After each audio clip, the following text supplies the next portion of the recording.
السلام علیکم ورحمۃ اللہ وبرکاتہ۔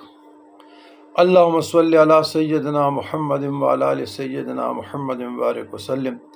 اللہم انک عفو قریب تحب العفو فاعف عنی یا غفور یا غفور۔ برادران اسلام، سوال پوچھا گیا ہے اعتکاف کا۔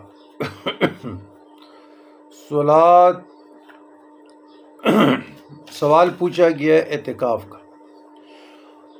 اعتکاف مسنون عمل ہے، سنت موقت ہے، اور مبارک مہینہ ہے رمضان المقدس۔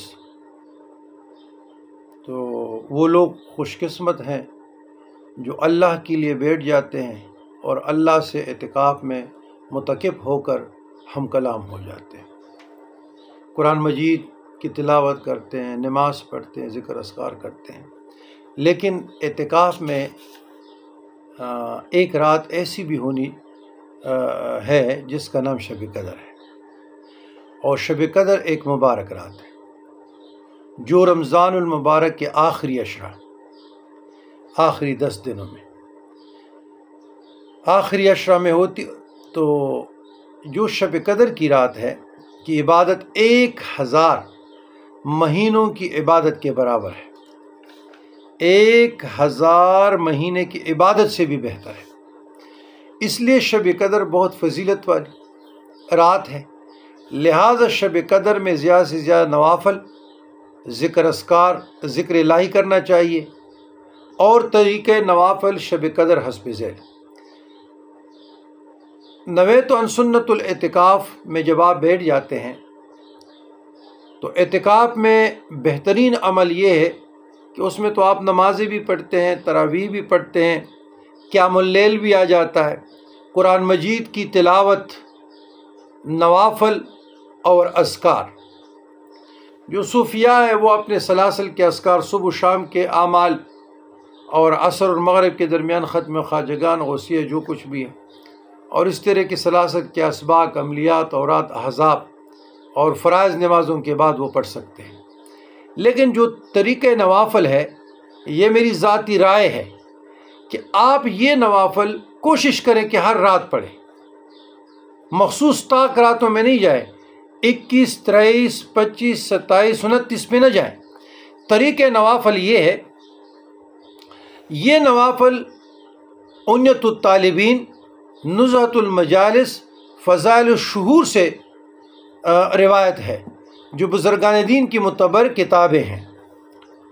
تو طریقہ نوافل شب قدر یہ ہے، بلکہ اس عشرے کی، اس آخری عشرہ کی طریقہ نوافل یہ ہے کہ 2 رکعت، ہر رکعت میں الحمد شریف، اور اس کے بعد انا انزلناہ فی لیلۃ القدر 1 مرتبہ، سورۃ اخلاص 3 مرتبہ پڑھے تو اس کو شب قدر کا ثواب حاصل ہوگا۔ اور ثواب حضرت ادریس علیہ السلام، حضرت شعیب علیہ السلام، حضرت ایوب علیہ السلام، حضرت داؤد علیہ السلام، حضرت نوح علیہ السلام جیسا عطا ہوگا، اور اس کو ایک شہر جنت میں دیا جائے گا جو مشرق سے مغرب تک لمبا ہوگا۔ نمبر 2، حضور صلی اللہ علیہ وسلم نے فرمایا کہ جو شخص شب قدر میں 2 رکعت نماز پڑھے، ہر رکعت میں الحمد شریف، قل هو اللہ 7 مرتبہ، بعض ختم نماز استغفر اللہ العظیم الذی لا الہ الا هو الحی القیوم واتوب الیہ 70 مرتبہ پڑھے، تو یہ اپنے مصلی سے نہ اٹھے گا کہ اللہ تعالیٰ اس کے اور اس کے والدین کے گناہوں کو معاف فرما دے گا، پڑھنے والے کے اور پڑھنے والے کے والدین کے گناہوں کو معاف کر دے گا، فرما دے گا، اور فرشتوں کو حکم ہوگا کہ اس کے لیے جنت میں میووں کی درخت لگاتے رہیں، محل تعمیر کرتے رہیں، نہریں بناتے رہیں۔ یہ پڑھنے والا ان کو جب تک اپنی آنکھ سے خواب میں نہ دیکھ لے گا، اس وقت تک اس کو موت نہ آئے گی۔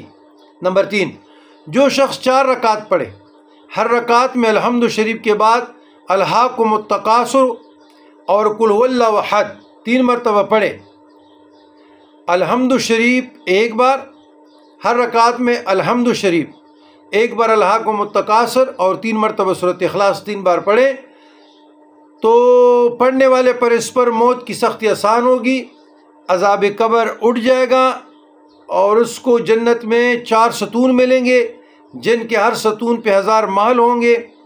جو شخص 4 نمبر جو شخص 27ویں شب رمضان کو 4 رکعت پڑھے، ہر رکعت میں بعد الحمد شریف، انا انزلناہ فی لیلۃ القدر 3 مرتبہ، قل هو اللہ احد 50 مرتبہ، بعض ختم نماز یعنی 4 رکعت پڑھنے، بعض ختم نماز سبحان اللہ الحمدللہ ولا الہ الا اللہ واللہ اکبر پڑھے، جو دعا مانگے گا قبول ہوگی، یعنی پورا کلمہ تمجید پڑھے۔ تیسرا کلمہ، جو شخص 27ویں شب رمضان میں 4 رکعت پڑھے، ہر رکعت میں بعد الحمد شریف، انا انزلنا 1 بار، قل هو اللہ احد 27 بار پڑھے، گناہوں سے ایسا پاک ہو جائے گا گویا ابھی پیدا ہوا ہے، اور اس کو جنت میں 1000 محل ملیں گے۔ حضرت علی کرم اللہ وجہہ فرماتے ہیں جو شب قدر میں بعد نماز عشاء 7 مرتبہ انا انزلنا پڑھے، ہر مصیبت سے نجات ملے، 1000 فرشتے اس کے لیے جنت کی دعا کرتے ہیں۔ یہ جتنے بھی میں نے تعلیم فرمائی، یہ عنیت الطالبین میں، نزہۃ المجالس میں، اور فضائل الشعور جو بزرگان دین کی معتبر کتابیں ہیں اس میں یہ بات آئی ہے۔ شب قدر کی دعا یہ ہے، اللہم انک عفو کریم تحب العفو فاعف عنی یا غفور یا غفور یا غفور۔ تو یہ مختصر اعمال ہیں اور ہر کوئی بہت آسانی کے ساتھ کر سکتا ہے، ہمت ہونی چاہیے، ہمت باقی ہمت کوئی کرے تو بہت آسانی ہو جائے گی، استقامت کے ساتھ، حوصلے کے ساتھ، ترتیب کے ساتھ، اور ٹھہر ٹھہر کے پڑھے، جلد میں نہیں، آرام آرام سے پڑھے۔ اچھا، اور اعتکاف میں کیا ہونا چاہیے؟ جی اعتکاف میں آپ قرآن مجید کی تلاوت کریں، لیکن یاد رکھیے گا میں ایک آیت پڑھتا ہوں ویسے سمجھانے کے لیے کہ آپ ایک آیت پڑھیں، تفکر سے پڑھیں، تدبر سے پڑھیں۔ یہ اللہ کا کلام ہے، اللہ کا کلام بے عیب ہے، تو یہ اللہ کا کلام ہے، اس میں یہ الف لام میم ذالک الکتاب لا ریب فیہ، اس میں کوئی شک نہیں یہ رب کا کلام ہے، تو اس میں آپ تفکر کریں، تدبر کریں، زیادہ بھی پڑھنا چاہیں تلاوت پڑھیں، لیکن لفظ کی ادائیگی پہ خاص توجہ دے دیں۔ مثلا بسم اللہ الرحمن الرحیم، وَيَسْأَلُونَكَ عَنْ ذِي الْقَرْنَيْنِ قُلْ سَأَتْلُو عَلَيْكُمْ مِنْهُ ذِكْرًا إِنَّ مَكَنَّا لَهُ فِي الْأَرْضِ وَآتَيْنَاهُ مِنْ كُلِّ شَيْءٍ سَبَبًا فَأَتْبَعَ سَبَبًا حَتَّى إِذَا بَلَغَ مَغْرِبَ الشَّمْسِ وَجَدَهَا تَعْرُجُ فِي عَيْنٍ حَمِئَةٍ وَوَجَدَ عِندَهَا قَوْمًا۔ یعنی آرام آرام سے پڑھے، ترتیل سے پڑھے، ٹھہر ٹھہر کے پڑھے، یعنی جلد بازی نہ کرے۔ زبر زیر شد، اگر آپ دن میں 10 بارے پڑھتے ہیں نا، 5 پڑھے، 5 پڑھتے ہیں 1 پڑھے، 1 پڑھتے ہو 1 رکوع پڑھو، 1 آیت پڑھو، لیکن ترتیل سے پڑھو، ٹھہر ٹھہر کے پڑھو، زبر زیر پیش کا خیال رکھو۔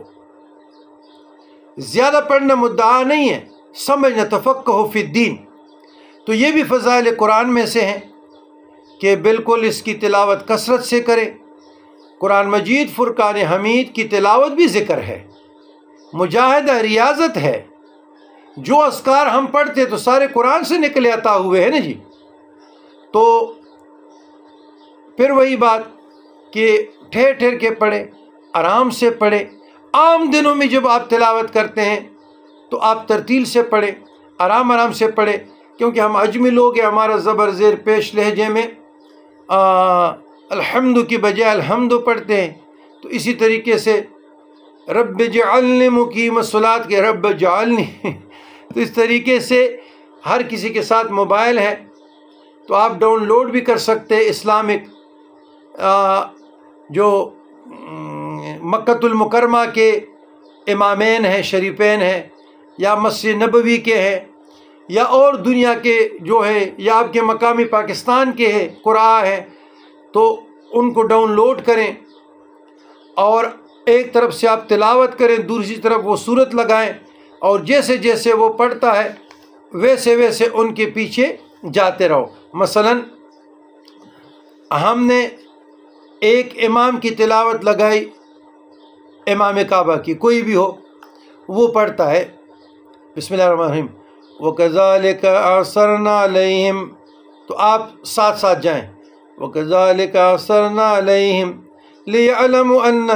أَنَّ وَعْدَ اللَّهِ حَقٌّ لِيَعْلَمُوا أَنَّ وَعْدَ اللَّهِ حَقٌّ وَأَنَّ السَّاعَةَ لَا رَيْبَ فِيهِ وَأَنَّ السَّاعَةَ لَا رَيْبَ فِيهَا۔ اسی طریقے سے آپ کا تلفظ بھی درست ہو جائے گا، ترتیل بھی ٹھیک ہو جائے گی، تجوید کی کوئی ضرورت نہیں ہے۔ تجوید ان لوگوں کا کام ہے جو پڑھاتے ہیں، قرآن ہے، سب کچھ۔ ہمارا کام تو یہ ہے کہ ہمارا صرف تلفظ ٹھیک ہو جائے۔